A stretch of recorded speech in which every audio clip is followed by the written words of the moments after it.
Hi and welcome back for the third section of our course on data analysis with Python.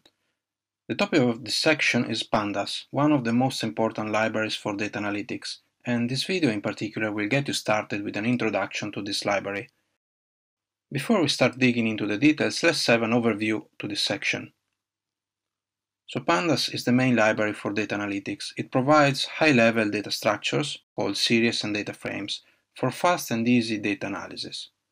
In this section, we learn the fundamental operations with these data structures and we'll use them to explore and understand our data, performing exploratory data analysis and extracting summary statistics from our data.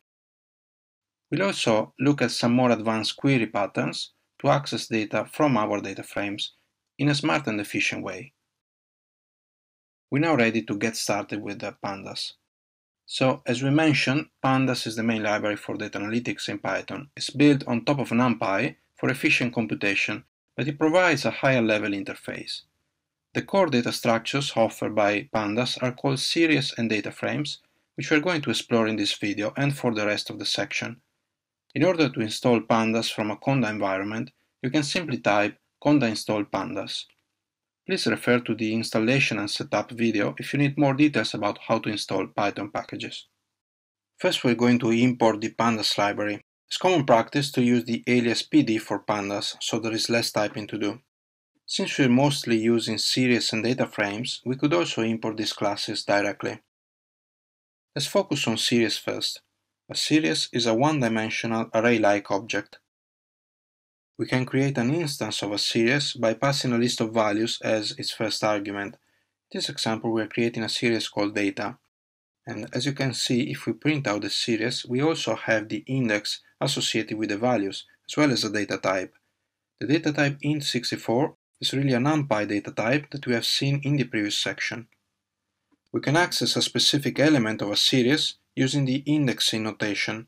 So here we are printing out the value of the first element of the series, which is from a series object we can get the list of values using the values attribute.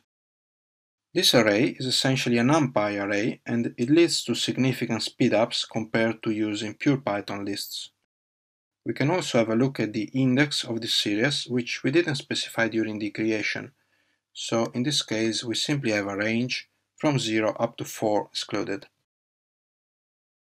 Sometimes it's more convenient to explicitly specify the index of a series, and it's quite easy to do it by passing the key argument index when we create the series itself. So in this case, you can see that the first column is not just the numeric range, but it has all the labels that we specified, so we can easily identify the data points individually. We can still use the numeric index to access a particular element, or we could access it using the appropriate label. Another interesting feature is that we can select a subset of the values from a particular series, and in this example we are passing a list of desired labels, and we can examine the output. We can also borrow the notion of Boolean indexing from NumPy arrays. So for example, we can retrieve only the values that are greater than 0. And you can see the element label with B is not retrieved in this case. Also similar to NumPy arrays, we can perform a scalar operation, and this is preserving the link between the index and the values. In general, we could also apply other mathematical operations using NumPy. In this example, we're using an exponential. And the result is still a series, and is still preserving the connection between index and value. We conclude this part about creating Pandas series with a different example. So instead of passing a list of values, we could also pass a dictionary.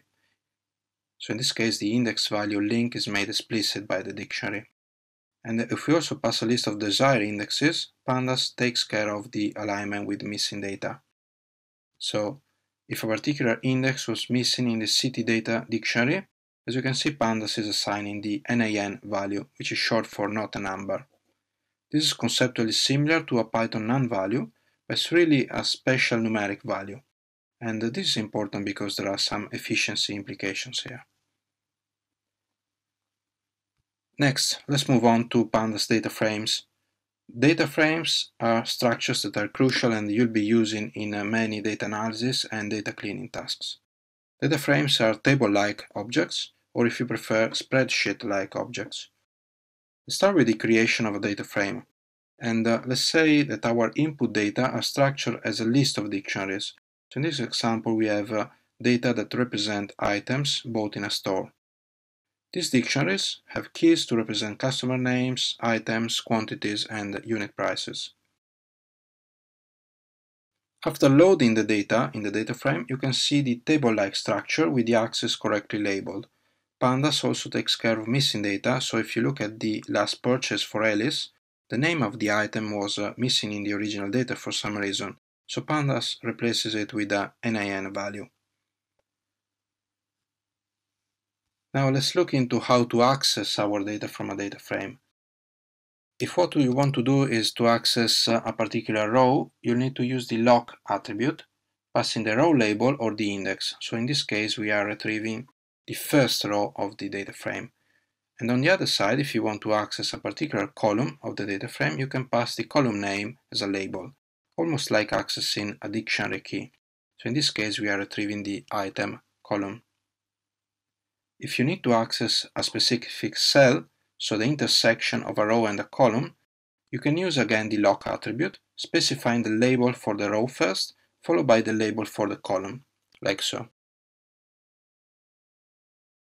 You can also use the slicing notation and retrieve a column by row portion as you prefer. So in this case, we're retrieving the columns item and quantity for the first 3 rows.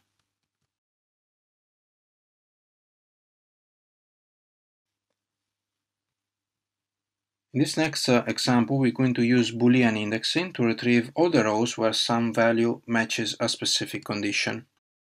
So in this example, the condition is over the customer name, and we can see that the customer matches the value Alice for a couple of elements, while the condition is false for the first 3 rows.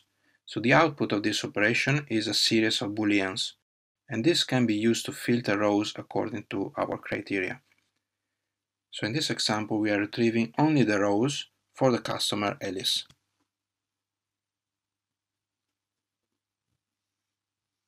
Next, we're looking into some operations to modify the data frame. New columns can be created using a simple assignment. So in this example, we derive the value of the column total cost using the existing values for the unit price and the quantity. And you can see the new data frame. If we want to remove a column, we can simply use the del keyword, and we can see again the data frame with the total cost removed. Next, we can remove a specific row using the drop function. This is a bit tricky to understand at first because the function doesn't remove the row in place, but it returns a new data frame instead. So here you can see that the old data frame is still as it is. So if you want to remove a row, essentially we have 2 options here. The first option is to create a new data frame using the drop function and carry on with the new variable. The second option consists in using the in-place argument for the drop function and modify the data frame in place. In both cases, you can notice that the row number 3 has been removed. And we conclude this part by assigning a particular value to a specific cell. Using the lock attribute with an assignment, in this example we are overriding the NIN value for the item in row number 4. In this video we have introduced the Pandas library, one of the core packages for data analysis. In particular, we had a look at its main data structure, which are series and data frames.